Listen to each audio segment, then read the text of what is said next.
भिक्षावृत्ति के धंधे में उतरे किन्नरों की यहाँ चलती है दादागिरी। दिल्ली का आनंद विहार बस टर्मिनल सुबह के करीब 6 बजने को है।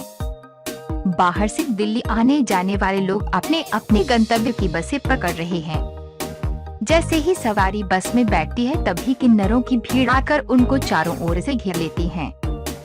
ये किन्नर बस में बैठे लोगों की सीट पर एक कर पहुंचते और उनसे पैसों की मांग शुरू कर देते हैं।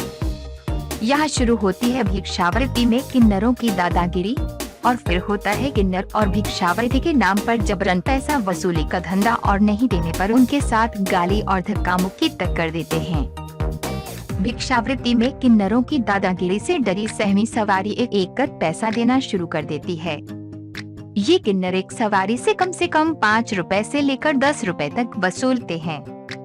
इस प्रकार एक बस से करीब 2 से 4 मिनट में से करीब 100 रुपए तक बना लेते हैं। इसके बाद ये रुक करते हैं दूसरी बस की ओर। वहाँ भी यही सिलसिला शुरू होता है। आपको बता दें कि सुबह के समय यहाँ बाहर से आने जाने वाले यात्रियों की काफी संख्या होती है, तो उस कारण वहाँ काफी बसें होती है।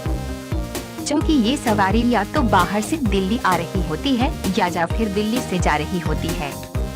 इसका ये किन्नर खूब फायदा उठाते हैं, क्योंकि अधिकांश लोग बाहर का होने के कारण और इनके ज्ञान बना कर की जाने वाली बदतमीजी को देखकर डर जाते हैं और वे इनसे उलझने की बजाय चुपचाप पैसे दे देते हैं।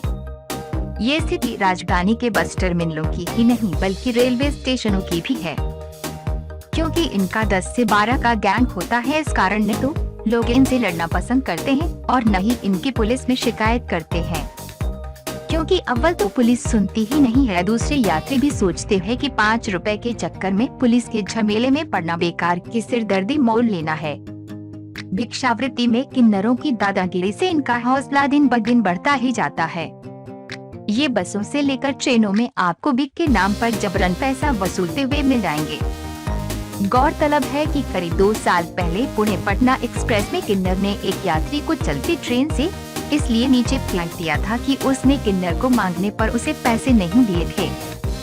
देखा गया है कि ये किन्नर न केवल ट्रेनों जहां रेलवे पुलिस तक मौजूद रहती है वहां जबरन पैसे मांगते हैं, बल्कि यात्रियों के साथ अभद्र व्यवहार भी करते हैं। रुपए न देने पर किन्नर कपड़े उतार नाचने लगते हैं। ऐसे में मजबूरन यात्रियों को पैसे देने पड़ते हैं। विरोध करने पर किन्नर भड़क जाते हैं और यात्रियों के साथ मारपीट भी करते हैं। इस तरह से चलती है भिक्षावृत्ति में किन्नरों की दादागिरी। वहीं कुछ किन्नरों के मुताबिक ट्रेनों में रुपए मांगने वाले किन्नर नहीं होते हैं, बल्कि लड़के ही होते हैं जो किन्नरों का वेश रुपए मांगने निकलते हैं।